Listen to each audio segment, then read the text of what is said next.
Sam Kinison singing this song?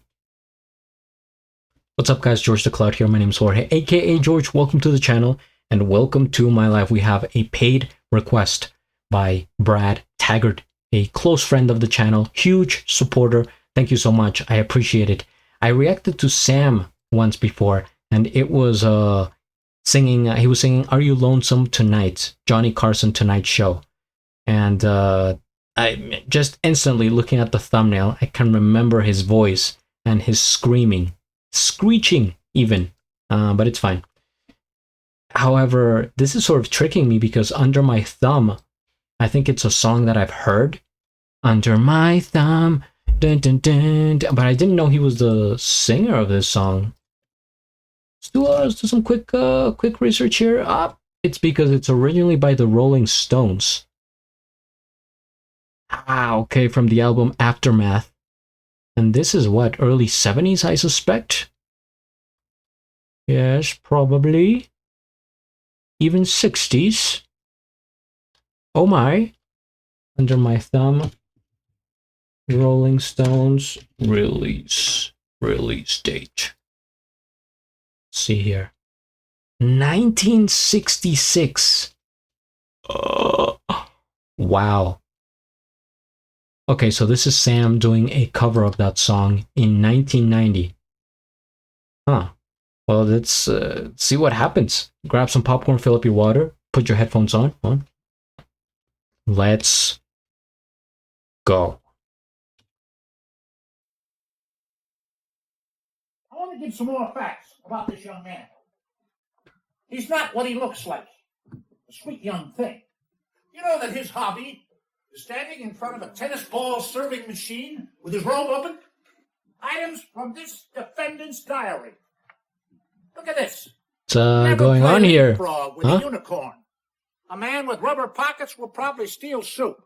Better to have loved and lost than never to have been in a motel at all. It's bad luck to salute a donkey. Madonna's underarms will be declared a forest preserve. It's kind of working for me. There you are. By the way, Your Honor, I think there's a sparrow loose in your hair. All right. These are the thoughts of a man who would convict a crime, and I rest my case. Has the jury reached a verdict? Yes, we have, Your Honor. What do we have there? Judge Ozzy Osbourne? What kind of parody is this?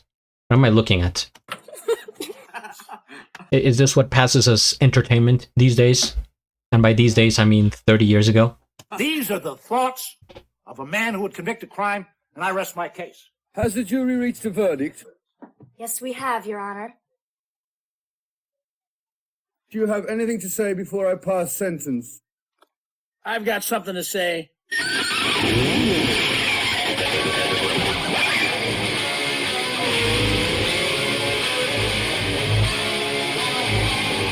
All right, here we go.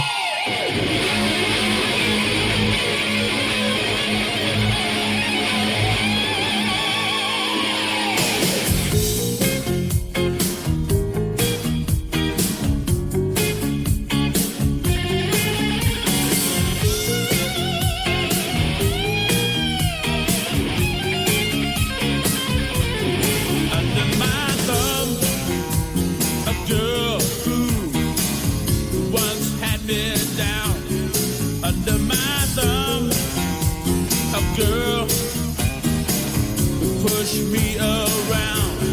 It's down to me. Yeah.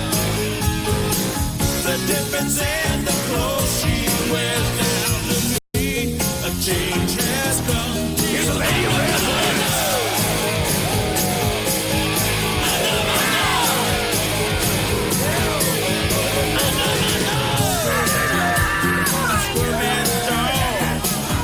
just had her day. Under my thumb.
sweetest pet in the world.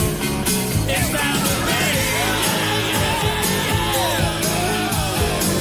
The way she talks when she's spoken to, down to me. A change has come. She's under my nose.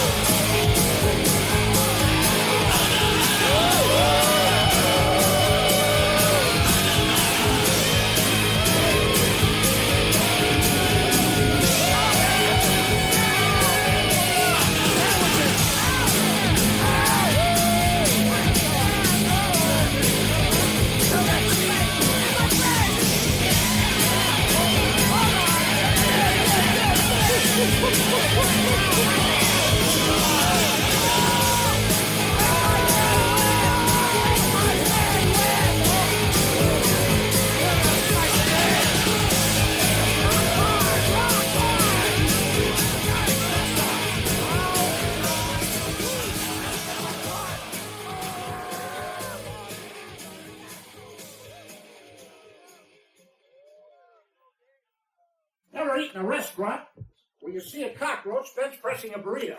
How am I doing? What? Never eat in a restaurant where you see a cockroach bench pressing a burrito? Never eat at a restaurant where you see a cockroach bench pressing a burrito. I'll never forget that. How am I doing?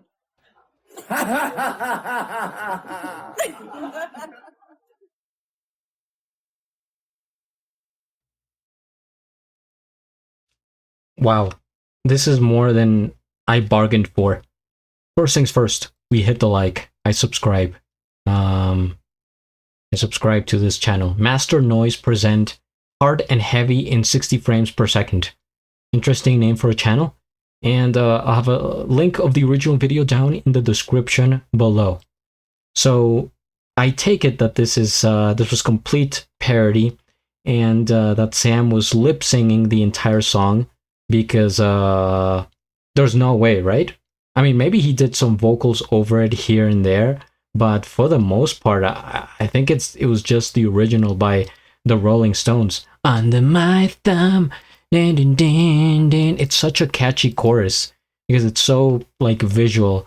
I remember hearing that for the first time, and it I never forget it. I never forget that chorus. And also, I'm trying to pause it here in a good place, because I've never seen a watermelon themed electric guitar. There's so many random things here. They turned the courthouse into a club, essentially, into a party. And the glasses, the case of this young man going to jail for something, and then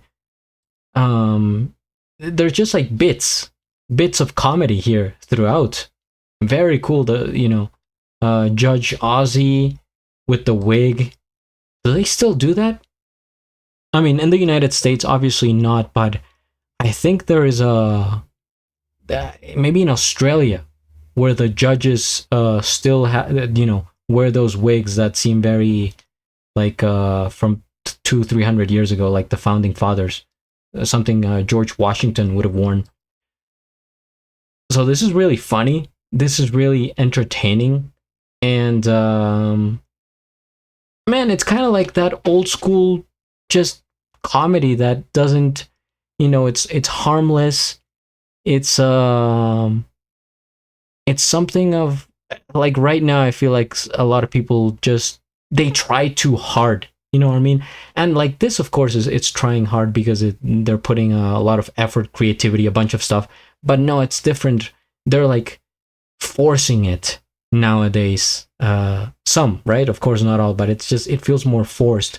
Whereas I could totally picture myself, living in 1990, watching this on television and being like, wow, this is such a fantastic Friday night. What a good show. Now let's, watch a movie. Let's put on a VHS. I think they did they have DVDs in 1990? I don't think so. VHS, get some popcorn, and man, the era before cell phones.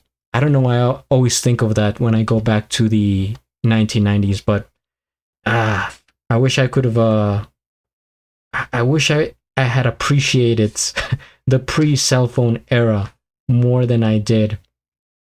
And this is completely unrelated at this point, but I was watching the history of Blockbuster the other day, and how they had the opportunity, they just didn't see the vision, and Netflix just sort of flew past them and destroyed their existence essentially. But the era of Blockbuster, of like Borders, do you guys are you familiar with that bookstore? It's like Barnes and Noble, Borders. What was the other? Just like the movie theater era back in the day. Anyway, I think I'm getting carried away, but this is important to talk about every now and then, right? Thank you, Brad, for suggesting this. What a good time, man. More like this, please. Hit the like, subscribe, and at the end, do a flip. Till the next.